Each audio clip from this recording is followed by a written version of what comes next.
5, 4, 3, 2, 1. You're live with Neve.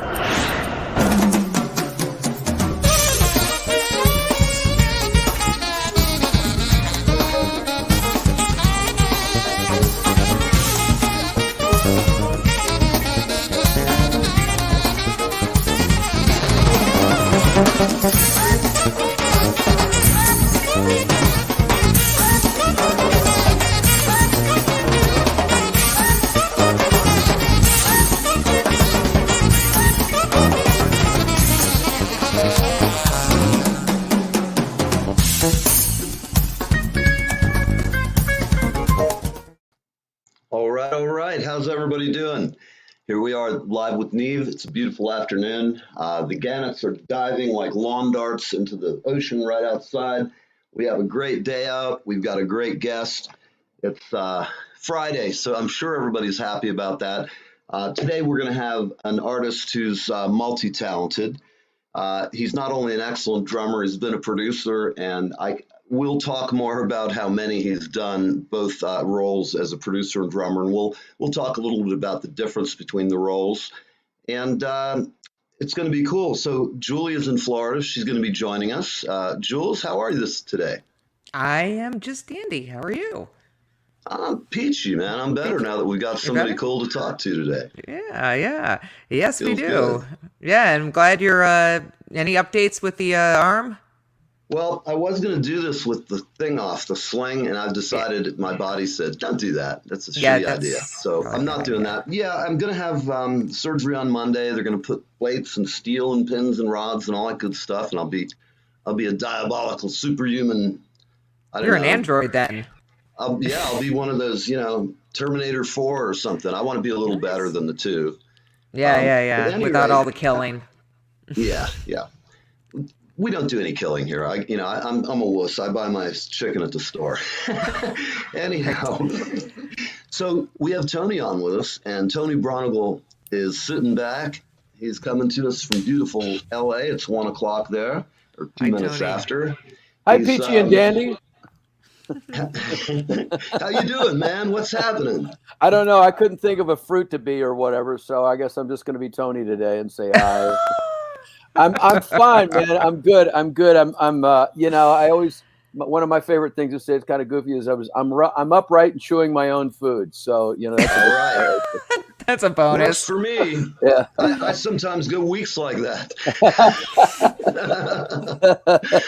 I'm sorry about your arm, man. That's gonna be a little bit of a haul back on that. So it's gonna take a while, don't you think? That whole shoulder thing. I like we were talking earlier about left and right-handed being able to switch off. Yeah. I've always you whack yourself with a 2B in the wrist or something, and all of a sudden you're switching hands, real quick. I mean, that or else you hit yourself in the eye with a drumstick, which I've done before, which is really, really stupid. That's not fun. And then later on, years later, when I started having to wear glasses all the time, one night I was on stage. I might have been with Robert Cray, I'm not sure, but I was playing. All of a sudden, I reached up and my stick caught my glasses, and my glasses go flying up, and all the crew guys are falling out. You know what I mean? Cracking up, right? Cracking me up because they finally go, and I'm looking around, go, get my glasses, and Robert's leaning over his shoulder, going, what the hell's going on back there? What's this fiasco back there? Yeah. Well, it's funny. I had one once break.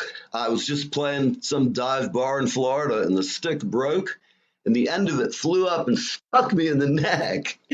Now, while I'm playing, I kind of feel it, and I see a little bit of blood, but I'm afraid to pull it out. And I'm just playing along, looking at it. It's you're waiting in the stalls if you're a bull and they're about to neuter. You see what's going on down the line, but who's standing behind me? But you can't lose the groove. You can't lose the beat. No, it doesn't you can't matter. lose the groove. You have Somebody's got a gun to your. You got a gun to your head, and you're not going to know. Wait till the song's over, then shoot me. That's the groove master. Sorry, kill me when we're done. Oh yeah. Hey, I got friends checking in here. Toby Simmons and Jeff Sherman. Hi. How you doing? Jeff, what's happening, man? Yeah. Great to see you.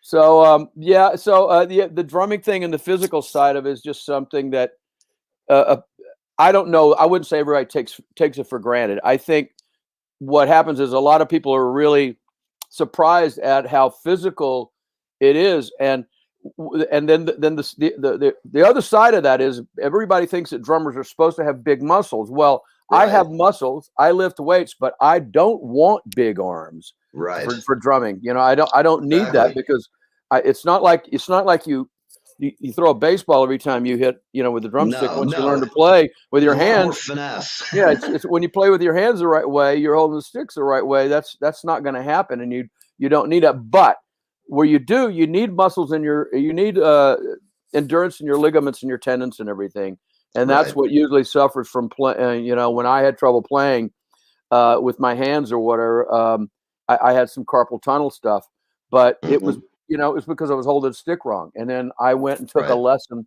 and it helped, and I have had Sure. hardly any problems ever since then. Other, you know, then some numbness in my left hand on these two fingers and sometimes this finger, but I know that's from my neck because I have a neck injury from a long time ago. So, Right. hi Eileen, happy Friday. I saw you walking by the other day. I'm sorry I didn't get to say hi. Hey, Okay. Aline. So anyhow, you know, the physical side is something you got to keep up. And now I guess what I'm doing mostly, I am lifting light weights, like 10, 12, 15-pound barbells, and that's it. I'm not pushing, you know, shoving a lot of weight. I'd rather have the yoga body and light weights Yes. and be lithe, as the word is, you know, and then try to be all built up and everything. And by doing that, I'll stay healthy with my hands. So Sure. it helps out a lot, you know, and and the power, like you say, comes from the finesse of holding the drumstick right, Right. letting And gravity work. that movement is, Yeah, it's easy to show. It's easier with a stick to show it because, yeah, you know, I've seen guys come in the studio over my life, and they're big heavy metal guys, and they hit, and they're like breaking tom-toms in the right. studio. Like breaking sticks and breaking heads, like because you're doing Left and right, this. because you're punching it. You're trying to stab a hole in it. I'm like, Right. no, man, you know, here, play like this, you know. But Well, again, I sat down. I mean, I remember when I started in the '90s at one point because of this carpal tunnel stuff, early mhm, '90s, mid '90s. I was playing live, and I'd come off the road with at that point from 8 years of Bonnie Raitt, you know what I mean, and I was still going on the mhm, road with Jack Mack and a Heart Attack occasionally, and I was mostly in the studio, but I'd playing clubs around town. I've always loved playing in clubs with very interesting bands. To me, that's always a lot of fun. sure, That's like the old school, you know. And right, if you're playing the right music and they're talented, and my hands were starting to bug me again, and so I went and took a couple of lessons, and it was all about dropping the stick and letting it bounce and catching it when it comes up, like, yep, you know, like dropping, mhm, bink, it hits the drum, and when it comes up, grab it. You know, yes, that's what exactly, boom, oh, grab it. And once you right, learn that that's the theory behind it, and that you don't have to hold on to it really hard or ever grip the drumstick, you know, well, I got one here. Yeah, here's one. You know, you don't have to like grip the drumstick with your hand like this. It's right, more like the drumstick yes, lives in there, right, and you just keep it from falling out of your hand. That's the whole idea, right. you know. That's You for know. sure. So anyhow, there's a drum lesson for the day. Yeah, it's very cool too. You know, we have all kinds of folks who watch the show. You know, you and I have talked before a couple of weeks ago. I like to just have musicians come on and talk about what they do, how they got there. You know, a lot of the civilian world, they look at everybody, they don't realize what a big endeavor and a business it is behind the machine that they just see playing live, and it looks so easy. And Yeah. we like to bring that, you know, out to see what is the process behind recording and talk about those things.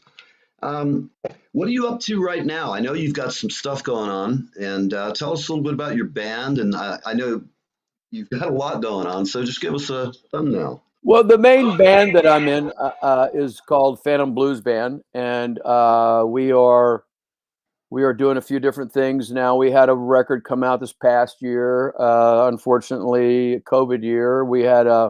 We don't go on the road like other bands to promote themselves, to get in the van and go from town to town to town and play every joint or whatever, or every Right, theater or festivals on the weekend, stuff like that. We're very picky. We only go out and do festivals on the weekends when they're available. And so we right, probably had about four or five fat weekends last year booked. with festivals and stuff like that, and they've all gone away except for a couple, which are we're rescheduling and rescheduling and rescheduling. It looks like now we're going to take some stuff in September. I know I do know some bands that are out there now. There's a band that an artist I produce. Her name is Danielle Nicole, and I'm in the middle of my second album with her.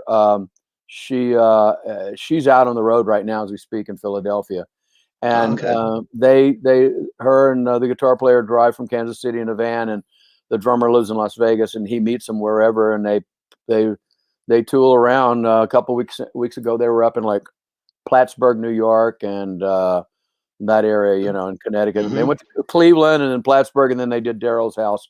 So some people are out. Some people are out there working, but my guys are not really into going out and doing it quite yet. And the Phantom Blues Band, the record got great reviews last year. Did really, really good. Sometimes I play around town with a band called Cerra, Cerra. It's a great R&B unit that that touches on a little bit of jazz as well. So we get funky, we play blues, we play a little jazzy stuff. He's a great horn player and keyboard player. He plays with Joe Bonamassa in his band. Oh, great. A lot of great players in that band. Sam Meek on guitar, and Billy Haynes on bass, and Billy Steinway on the other keyboards. Phantom Blues Band is Johnny Lee Schell and Larry Fulcher and Joe Sublette and Les Levin on horns and Mike Finnegan keyboards. And then I'm doing some stuff, co-producing a record on Taj Mahal, and we've been at it for several years. It's been interrupted by all sorts of life things, and we're about to wrap it up. We're listening to final mixes now, and I think we're about 7 or 8 mixes into the 12 that we're going to decide on, and we've got an album record deal waiting, a couple, and I think we're going to, you know, try to release that later this year. Very nice. And then possibly go and tour behind it, you know, late 21 or early 22, most likely spring of 22 is my guess. What else am I doing? I just finished a local production on a local blues singer by the name of Deb Ryder. And I think this is number 4 that I've done with her. Her career has kind of come up from being just local and making a local record to the second one that we made together, really started putting her on the map in the blues community. And then the third record, I got her hooked up with a label that really helped out a lot, Viztone, and she ended up being like number 1, number 2, number 3, number 4, number 5 on the Roots and Music Report for months, 6, 7, 8 months. It was unbelievable how well that record held in there. So we just finished another album. It will come out, and I think she's releasing in June. And she's out, you know, finding ways to promote it, and how can she get on the road to promote herself. And that's the struggle with a lot of artists these days of being able to get out and promote what they're doing, which is why so many albums were not released, you know. I looked at a bunch of stuff. I looked at it's going to be a log jam already, but it's going to be a torrent when it opens up. As somebody with Music Business World was commenting, it's a website, music magazine, Music Business Magazine, and it was commenting on how many major artists that they named yesterday. I can't remember. You know, I know Bruno Mars and Taylor Swift and all these major artists that wanted to release records in 2020 and haven't. And now they're trying to figure out what the next is. You know, how do I release and promote myself now? And so there's a lot of new platforms, models, endeavors, rivers to go down with this, you know. The streaming situation is through the roof. If they could, you know, the guy that solves the latency problem will be a billionaire overnight. For sure. You know, hey, listen, I hate to interrupt you. Hold that thought. We're going to go to a break. We'll be right back. We are talking to Tony Braunagel. You're live with Neve. We'll be back in a minute or two. Hey, Rick. Hi, this is Leland Sklar, and I am hanging with Neve, and I am having the best time of my life. Live with Neve Fridays on the East Coast from 10 a.m. to 11 a.m.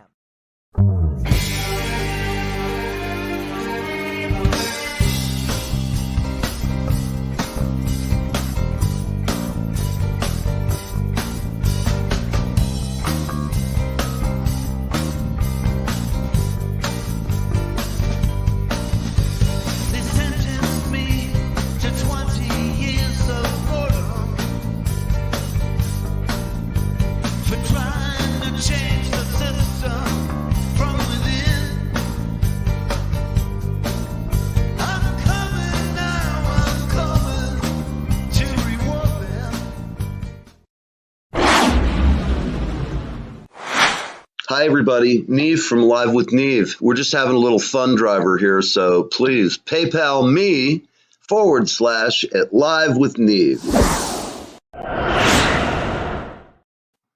All right. You're here with Live with Neve. That was some of our fundraising efforts, if you will. So just for anybody who's listening, the cut you heard is the unreleased song. I did a version of Leonard Cohen's First We Take Manhattan. If you like it, I don't know, sign up for YouTube or just PM me. I'll send you a copy of it. Today, so we're talking drums, production, and all sorry, kinds I of cut great in for stuff. 1 second. Hey, sorry. Yes. I didn't mean to interrupt, but I did mean to interrupt. Yeah, we'll put up some instructions for people who want to get that song, and we'll do that on our Facebook, and that way they know exactly where to go and how to get it. Does that There's sound cool? secret handshake involved. Yeah, All you right, get well, let's secret get stuff. back to Tony, and Tony's got he already knows. He's part of the Illuminati. I've sent him his codes months ago. We plotted this out at the Bohemian Grove, Watching naked Hillary Clinton was a horrible sight to behold. Ouch! Ouch! Anyhow, I digress. Yes. So, what we were talking about is what you're up to now and some of the platforms coming out that you think. What have you been? Have you heard any inside buzz? I've been trying to find out if anything really works for 4 band members to simultaneously play that you don't have to re-edit it and it's just not kind of a problematic. Do you know of anything like that? Haven't seen it yet, man. Not live. Someone says they got it down to a few seconds. That's not good enough. No, that won't quite cut it, will it? It's just impossible to. It's just imagine I'm in this room here, which is was the bedroom of this house, and it has become my office, and now my studio, and I put all my studio stuff over here. I've got an interface and 4 speakers and a big screen and a Mac Mini and all that, and I record around the corner from that. I've got a snake that goes to my front room, which is a beautiful high ceilinged front room, and I have my drums set up in there right now with microphones. And but my point is, if I put somebody in that room here and this room here, and we try to play together and we can't hear each other, how is it possible? How's it going to be possible? I mean, and so once you enter a wire or a network or an internet or anything like that, it's never gonna do that. And I tried some of those apps. What was that acapella app? I tried that last April, May. I was trying to, one of the artists that I produced, the record label wanted they wanted a single, and the artist had written the single, so like, let's try to do this with this app. And I tried it a couple times and sent it around to everybody, and it got worse as we sent it around. And I just said, I am not putting this out. If you want a single, you have to put up the money, and I have to go into the studio. And boy, then I realized what another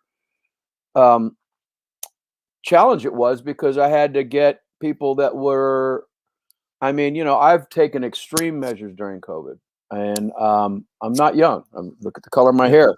So I've taken extremely good measures here, and my girlfriend's quite OCD about it. Thank God, somebody needs to be. And so it was hard to. I couldn't get everybody I wanted in the studio. I got great guys. Don't get me wrong, but I mean, the first time I called around, I'm not going. No, I won't do it. No, I'm not going.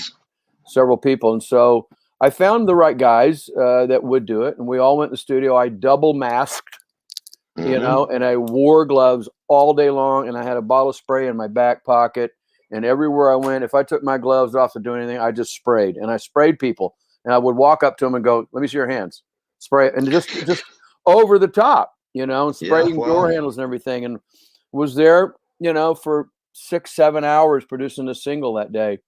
And it came out and it was good and everything. And everybody was really happy that in the middle of this whole pandemic during the summer, late summer, I was able to pull off a single and all. But there's just no other way. And what we are doing now, and Phantom Blues Band has done this recently, and I've done this with some other artists, and I'm now actively doing this again with a few artists, where I'm actually initiating this. Whereas I would take a song idea, say a rough acoustic guitar, piano, or whatever demo with a click track, and I will put the drums on it. And I know how to compose my drum track to the dynamics that I think it should have, and the choruses and the bridge and the fills and the breaks and whatnot. And here's a solo. I know how to do all that, and I can write out a chart for the bar numbers and everything and the accents. But I will put down a drum track that I think is going to be the vision that we're all going to play on that platform. And then I send it to a bass player and a keyboard player, and a guitar player, and then the singer gets it, and then it comes back, and we kind of massage it a little bit in Pro Tools. And then, in fact, 2 of the tracks on the new Taj record were done that way. And we had so that's the new, and that's why I went ahead and upgraded my situation here with my studio in my house, so that I would be able to do this in the future. And in actual fact, it's going to become a very creative tool for me. I've got a lot going on, and I have to find a place to grind it out every once in a while. So absolutely, it's one of the good things having a nice. The past 20 years, if you think how it's just changed so much, there's so much recording that you can just take care of things at home. But then again, you have a place like Westlake, and you want to go in there and mix or track or anything. I mean, with a room like that, I'm an old guy. I like to go in and play with the band, and have that eye contact and that mojo going. I was just recently last Sunday and this past Wednesday at United. It's called United Recorders now.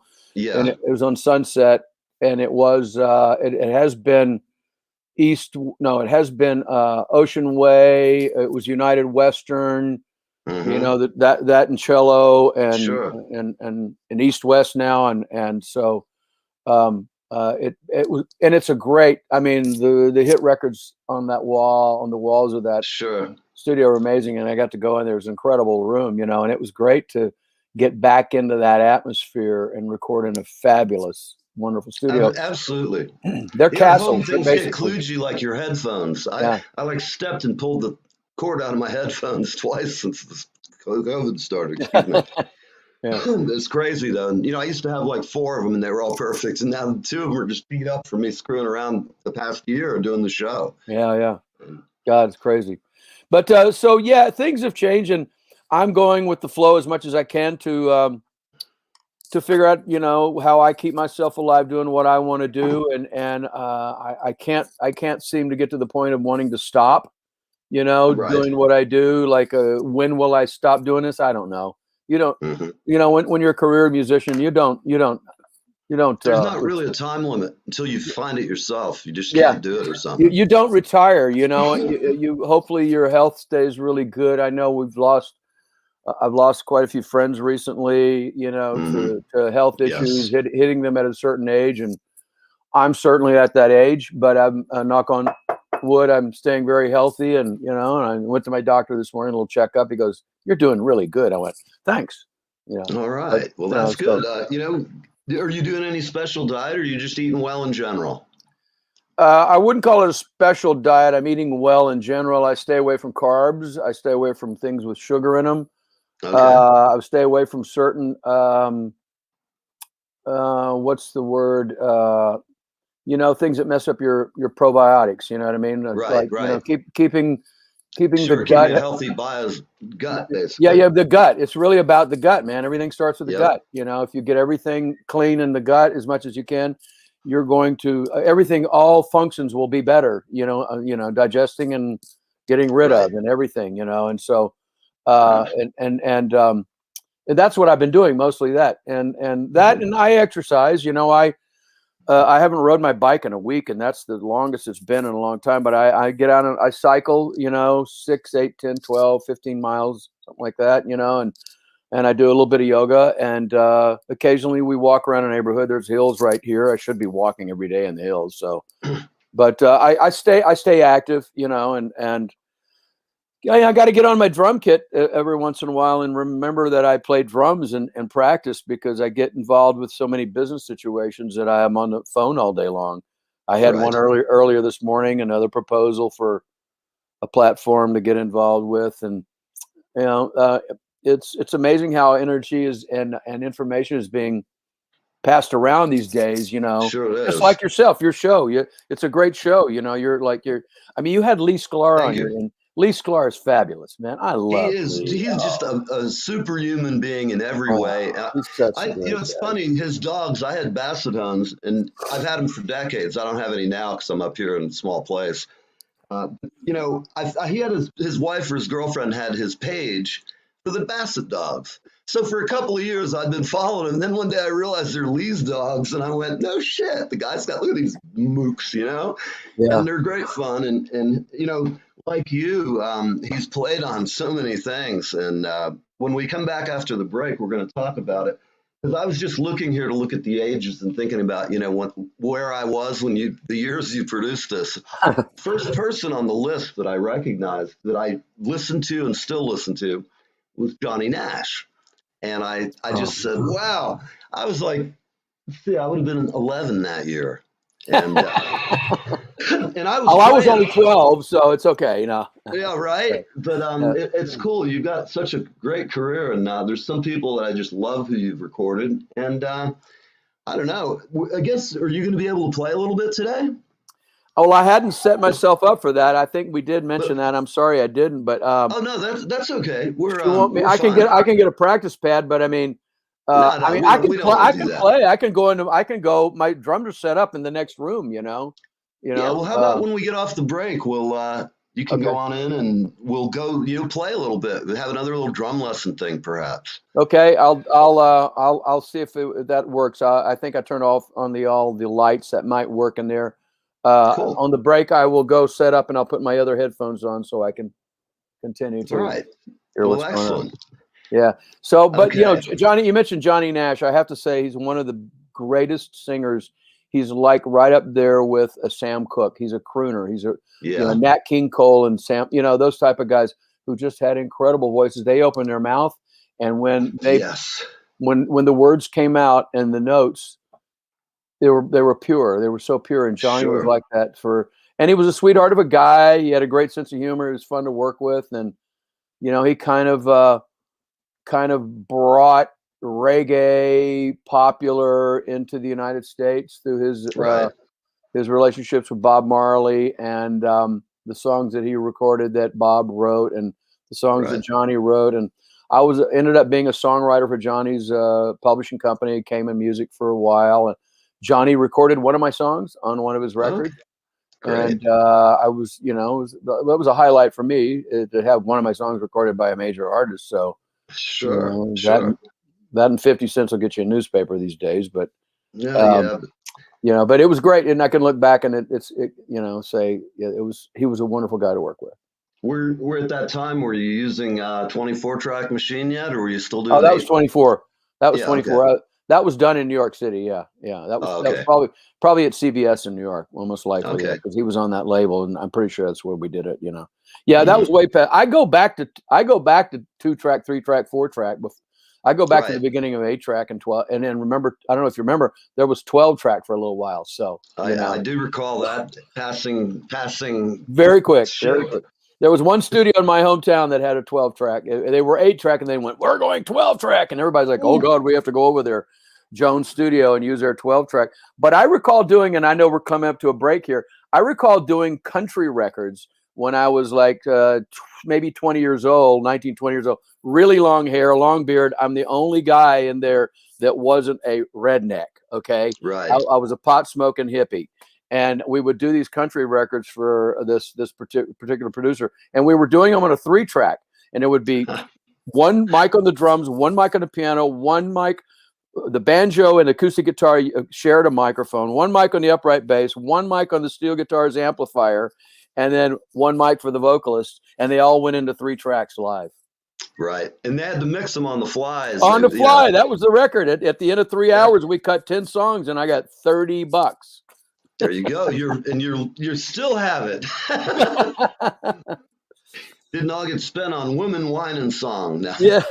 Well, I did. That's basically what I spent it on. Yeah. So. All right. Well, we're going to go to a break. We'll be right back with Tony Braunagel, and we're talking rock and roll. We're talking recording. We're talking drums. Here we go. All right, everybody. Don't forget, Tuesday, Wednesday, and Thursday, we have Live with Neve on Twitch and YouTube. That's right, Live with Neve on Twitch and YouTube. We'll see you there.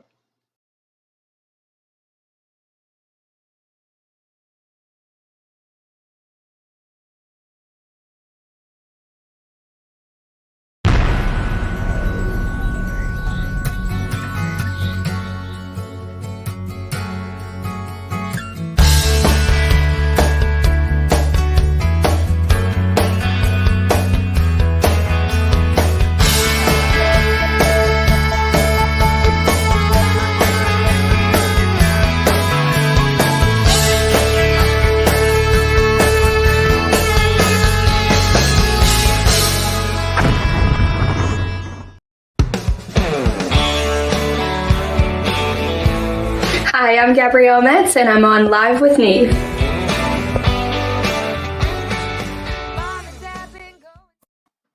All right. How you guys doing? You're live with Neve. It is 1:30 here in New York, and we're talking to Tony Braunagel from LA. He's currently getting set up. He's going to play a little drums for us, which I think is going to be a real treat for everybody. The man has an amazing shuffle. I got to tell you, Jules, I was watching some of his videos, and they're just... He does one where he's warming up and he's playing with little feet, and they're just killing. That's so cool. I mean, and he makes it look so easy. You can tell he's been playing for his whole life because he just sits down. He probably hasn't even practiced before he went up and did the gig. Kind of like you, huh? Well, I have to say I appreciate the comparison, but he's a hell of a player, and he is amazing. Else. Well, he is amazing. Thank you very Plus, much. That's really. Oh, I mean it from my heart. I mean, anyone who's seen you play knows how great you are. and I love you. And Tony is amazing. I think he's ready to go. He is so fun, too. His personality. Just great. Well, for everybody who's watching, we got Tony coming up. He's going to be playing a little bit of drums and making a racket here on Live with Neve. And then afterwards, we're just going to talk about some of the albums he's produced. We have one segment after this. And I just want to show everybody, I don't know if you can see this, but these are all the songs he's had hits on. Oh my God. His list is just ridiculous. And there's some really cool stuff that I have to ask him about. Let me see. Who were we talking about that first struck my eye? Because we have a contact in Florida. Well, Taj Mahal just right there says it all. He's working on the record with them. Eric Burden, John Mayall, B.B. King, Taj Mahal, Lucky Peterson. That's amazing. Story on Lucky Peterson. Lucky's a Tampa guy, and his father James was from Clearwater. I'm on a record with him. Charlie Olson's Straight Out of the Southland, or whatever the hell we called it. Trouble in the Southland. Excuse me, everybody. I'm on medication, slightly addled at the moment. However, it's all in the name of science and keeping me pain-free for the next few days. We'll give you. He's sitting at the kit. So I think Tony's ready. Can you hear me in your headphones? Can you hear us, Tony? Yes. You're ready to go. Yeah. Woo! All right, let's metal out. Let's get him up, and here he is. How is this? The legend. How is this angle? Is this angle okay, or shall I bring it down a little more? Yeah, that's about it, right there. I think we can get a good. What do you think, Joe? Yeah, I think we can. All right, we're gonna let you just make some noise. You pound those bad boys, baby. Out, man. What do you want me to play? Tell me, Neil. What play a killer shuffle for us. Show everybody how to do it. All right, so I told you about that fulcrum thing with your left hand, and that's.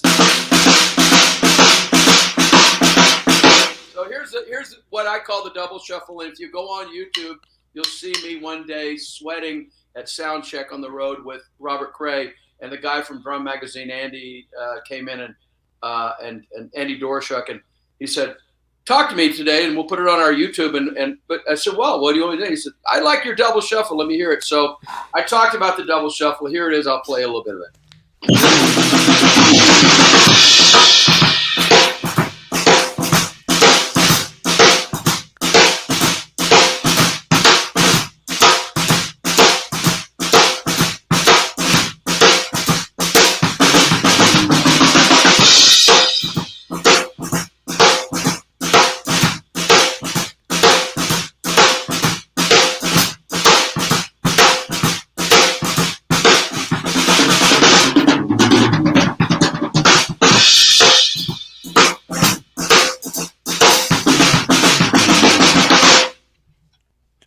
That's awesome. Very, very nice. Very nice. I was just about to pick up my bass and hang out. Oh, yeah, sure. Well, we can do that. We get the long distance jam going for sure. Yeah. So that's a beat that comes from from blues, swing, jazz. The root is from an African rhythm. Kind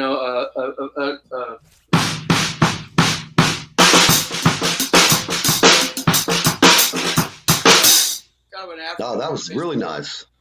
And so, it's a triplet, da, da, da, da, da, da, da, da. And if you listen to a lot of African music, you'll hear that sort of theme go through it. It came over into combo with drums and bass. I would say it really got, Chicago blues kind of cityfied, what the guys from Piedmont and the Delta were doing when they all moved up into those cities, Chicago, Detroit, Cleveland even, and then of course New York eventually. And when the stuff became combo type music, the drummers were. New Orleans is where this all started, but the shuffle to the blues thing grew after it left there. But New Orleans is the birth of jazz and blues and all of this stuff, and you have all of those cultures that came together then. Certainly the overused term of melting pot, but it really applies there. So many different, Italians, French, Germans, Haitians, right? Haitians, yeah. Haitians had a lot to do. The Haitians, and then of course, Voodoo. the slave diaspora, whatever, of everyone coming over from Africa and bringing all of their influences and that melting pot of that in New Orleans is just an amazing. And if you've never been, please go. I think it's probably one of the greatest cities in the world, not just the United States, but in the world. So, for sure. One of my favorite vacation spots, New Orleans and St. Augustine in Florida. Wow. It's like the Spanish Quarter and the French Quarter. That's what you have. Very true. St. Augustine is also really great, and there's a lot of heritage there as well. Not so much going back to the music that New Orleans created, but it's an amazing place, St. Augustine, definitely. Yeah. So, you want to play? Give us a couple of examples. Just you want to play for a few minutes? We got about 4 minutes. You can just go through some various examples and styles, or whatever you feel like doing. That. Well, okay. So a lot of what I do is backbeat based drumming. I've got some Latin,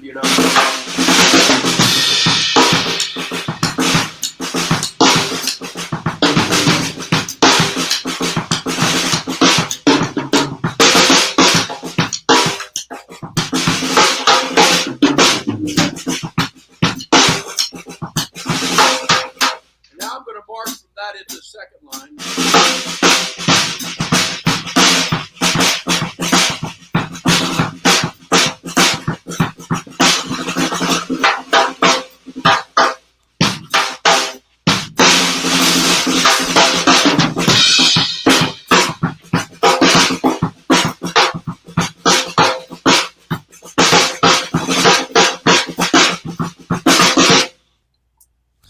Yeah. That's where Very all nice. the styles come together and end up in a New Orleans street march.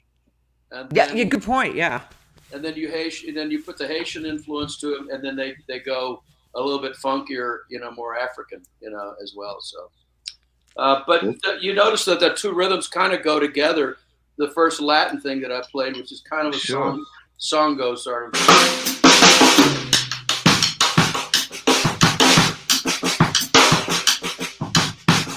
You know, Wawanko, whatever.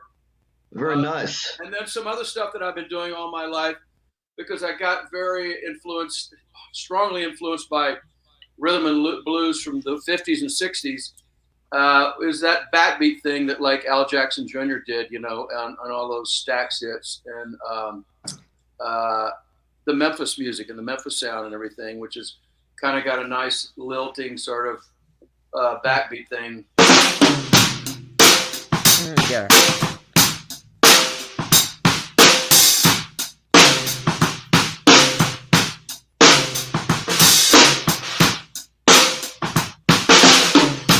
That's another major portion of what happened with when gospel was de-Christianized and turned into music. You know what I mean? So it's nice, you know, standard rock.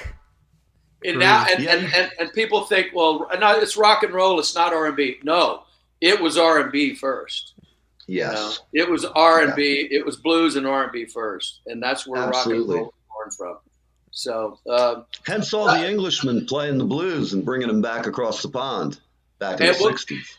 You got to give those white boys a lot of credit for making, you know, and you know, there's a ton of African American elderlies and legends that will openly admit the fact that that is what happened. You know, that the English, you know, they brought it back. Who was the guy? What was the guy? Eamon Corner was one of the guys in England and London, and there was another guy who was a big collector, and they had all of these. John Mayall was one of them as well, and they had huge vinyl collections, and they turned all of their friends onto it. And when I worked with Eric Burden, I produced like 3 records on him, and I toured with him, you know, throughout the years. We would talk about that, the influence of those guys bringing blues to them and everything, and that's how the Animals got started, really, you know. Right. And the Rolling Stones, you know. Mm-hmm. So yeah, I cut my teeth on that. In fact, my first song ever playing was Honky Tonk Woman, and it was over at my babysitter's house. He had a Ringo kit in the basement, and I was kind of a smartass, still am, some will tell you. I had bought Let It Bleed, and I had Honky Tonk Woman at home, and I didn't have a kit, but I remember I listened to it a lot. I've always had a good ear where I can memorize a song pretty quick. Yeah. And I went over there and I was watching him play it, and I got my first whiff of sensuality. All the little girls. I didn't know what they were all Twitter about, but I knew something was up. And I remember telling him, "You're not playing it right. The cowbell's wrong." And he looked at me like, "Yeah, right." That pattern is right. Right. And then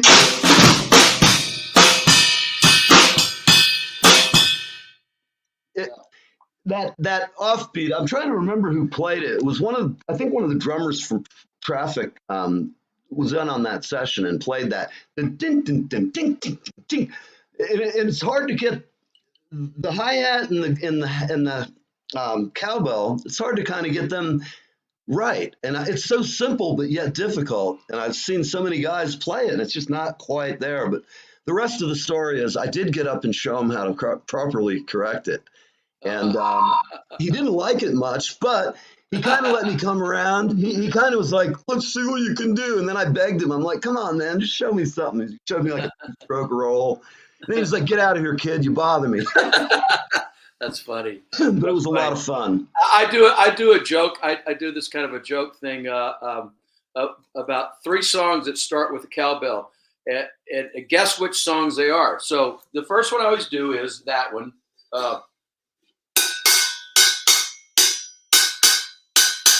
People, of course, go, "Oh, that's Honky Tonk Women," and then I go, right. "All right, here's another one."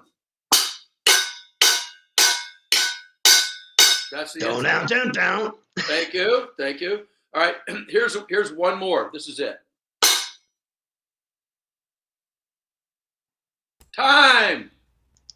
Oh, damn it. We'll be right back to Tony Braunagel. We're live with Tony. You're live with Neve, and we got 15 minutes. It's 1/4 till the hour. Hi, everybody. Neve from Live with Neve. We're just having a little fun driver here, so please PayPal me / at Live with Neve.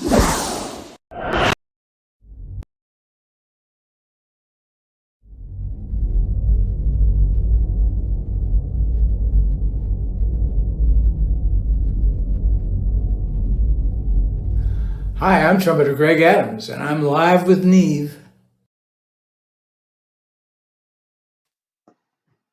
All right, Tower of Power, boy, man, he is the man. So we're in the studio with Tony Braunagel. We're coming up. It's quarter till the hour, and it's a Friday. We got all kinds of folks hanging around watching, and we're glad you're here. I guess we've been sitting here discussing different techniques of drumming with Tony, and we're going to go back to him and let us carry on where we left off. There he is. That was Time by the Chambers Brothers. Ah, you know, in the middle, it slows down, right? And it was right. cowbell goes donk, donk, donk, and you fall off the chair waiting for it. So anyhow, that's my joke, funny or not, whatever. So no, that was cool. So I'm looking at your list of stuff. Yeah. How many Grammys have you got? Well, right over there's one Grammy statue. And I've got other Grammy certificates over around, and that Grammy is for producing a live record on Taj Mahal. Can you see it over there? Okay. And I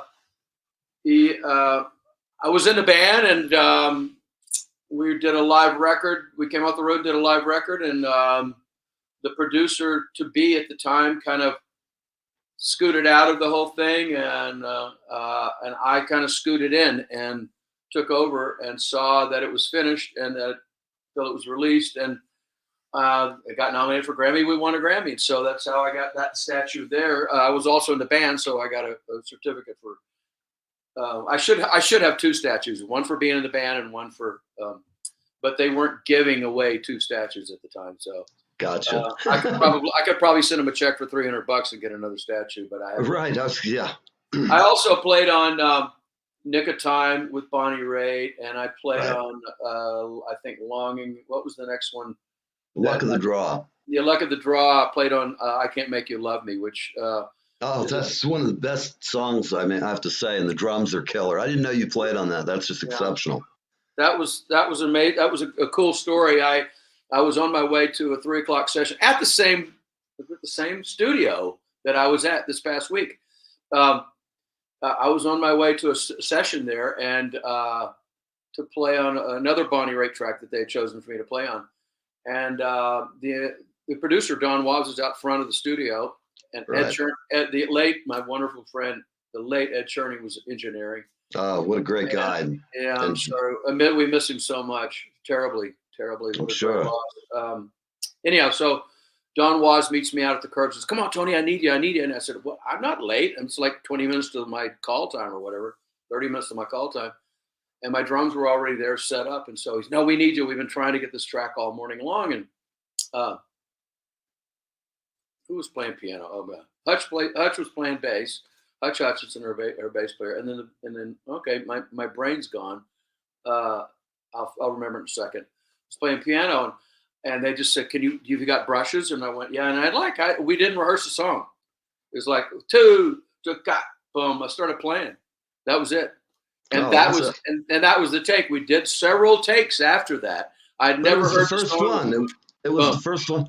You know, sometimes it seems to me that it happens to me a lot. You can see you start. If you have to take it more than 3 times, I always try to move on to something else. It's just not happening at that point. Right. And rather than sit there and get all flustered, but that's such it's interesting because the first We Take Manhattan project song that I redid, it's I'm sorry, my brain is tripping off into the distance. I'm sorry, guys. I'm on medication. I apologize. I'm leaving my train of thought here. Joe has to clean up for me. Tony, do you have something else you'd like to show us and play? Because I love watching you play. Well, I mean, I can play some. Yeah. Sure. let's see. Last night I was recording this track for a friend of mine. That was that double shuffle we did. There you go. Later today, I'm going to write out a chart and play a drum track for a songwriter who, a local guy, Joey Carso, I've played on his solo record, and he wants me to help him with the development of some of his songs. Ooh, and that so sounds I'll write out a chart, and I will put my style of arrangement to the song that he sent me on a piece of guitar, and then I'll put a click track in there, and I'll just play it with no music. That's so great. And awesome. then I'll send it to him, and then he'll be able to go into his home studio, using my imagination the whole time. of what I think everybody should be playing, without having too many control issues. But that's great, though. I mean, if sure. everyone thinks that way, I mean, the possibilities are limitless and endless. Well, the great thing about that, and this is a kind of a normal thing that like Lee Sklar could tell you. We all know it's if you think you know how the music's supposed to go and how it's going to happen. Whether you're a producer or arranger or a drummer, bass player, whatever, you get in the studio. When you get in the room and you start playing together, everybody's energy is so wonderful and native to what's going on at that moment, and you connect, and then the creativity just flies and flows, and it's always better than what you think. Yes. So one of the things that I learned when I first started producing was don't hold anything back. Turn on the light. I always say my job is to turn on the light, call everybody, and turn on the light. Okay, we're here. It's noon. Come on, guys, let's do something. Here's the songs, and I go. Well, they go. What do you want to do? I said, well, we're going to do this, and it's about 88 beats per minute. It's in the key of C, blah blah blah, and I play the demo, and next thing you know, don't say anything because ideas just start flowing. It's amazing how they start flowing, and everybody's like throwing in what they want to do, and whether that's serving themselves to make them look good or make the song.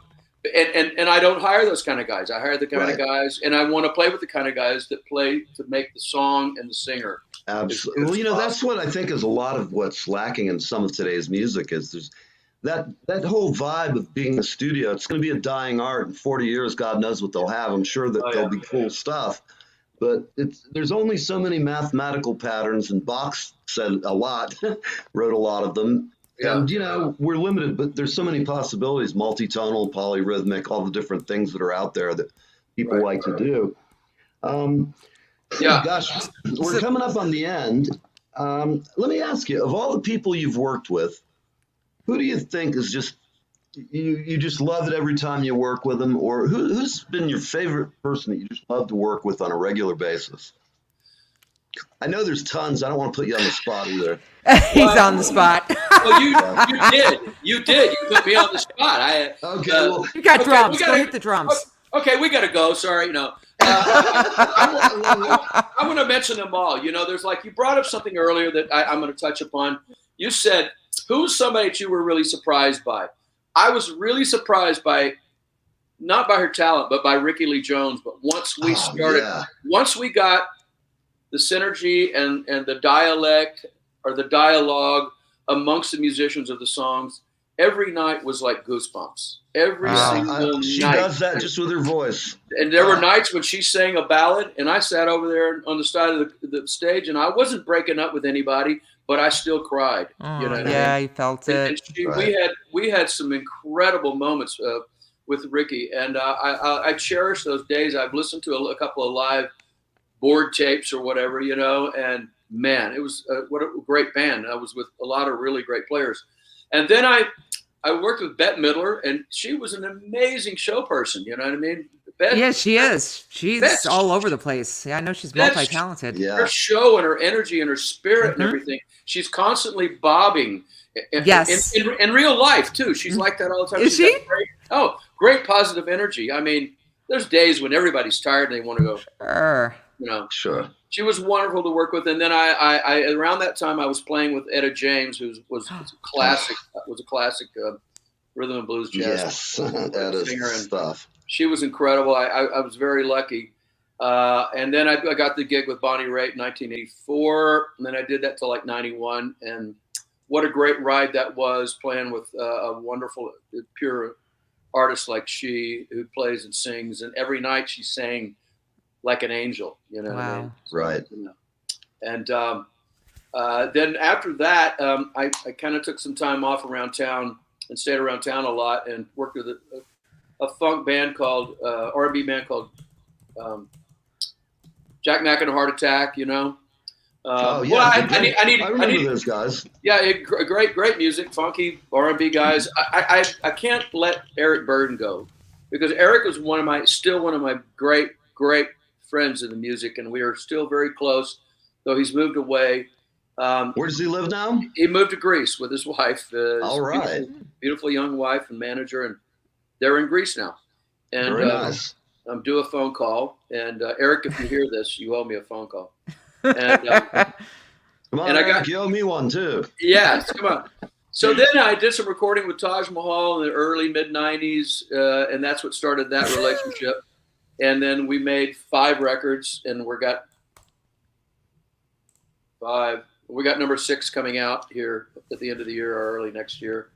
Wow, very cool. I hooked up with Robert Cray for about 4 years. There's another brilliant blues guitarist, singer. Sure. Beyond the blues, really, you know. I mean, that's his genre and everything. But he's really talented guy. So I've been really lucky. I hope I didn't skip anybody, but you know, they're all my favorites. Long list. They're all my long list. Yeah, they're all my favorites, and I had great years and great times with every single one of them. And you know, thank you to all of them if you're listening for hiring me to play with you, because you know what a great experiences we had. You've had some awesome stories. I really enjoyed listening to you play, watching you play. Thank you. Yes. We've really enjoyed having you on, and you know, I'd like to call you back up sometime and have you back just to talk music. I had a bunch of notes that we haven't gotten to, and that's good because you know, you did more talking than I did, hopefully.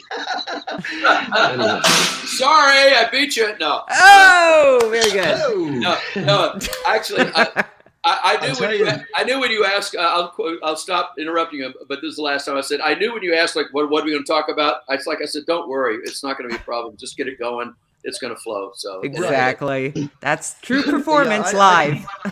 I could sit and eat and have, you know, a little smoke and have a great talk all night about this kind of stuff, you know. Yeah, great thing about having a show, having all these great musicians to just come in and talk about, you know, what it's really like, as opposed to none of that crap their publicists put out, you know. After that, I read it and I'm like, what? I don't think so. That just sounds kind of off.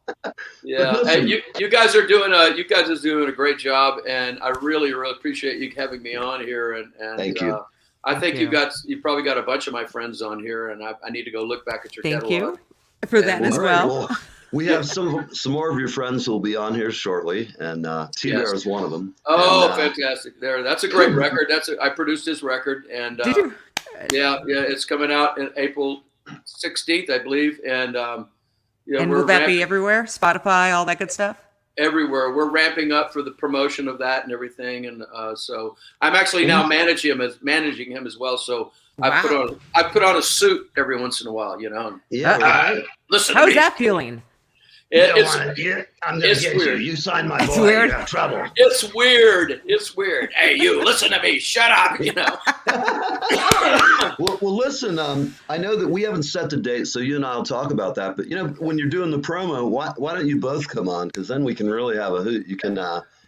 You guys are both a stitch, and thank you so much for being on with us. For everybody watching, Tony Braunagel, amazing, talented musician, producer, and just a fun guy. He's so nice. It's so much fun. We'll see you next time, pal. Thank you, Neil. Y'all take care. Bye. We are out of here. It is 5 o'clock. Oh, God, I got it.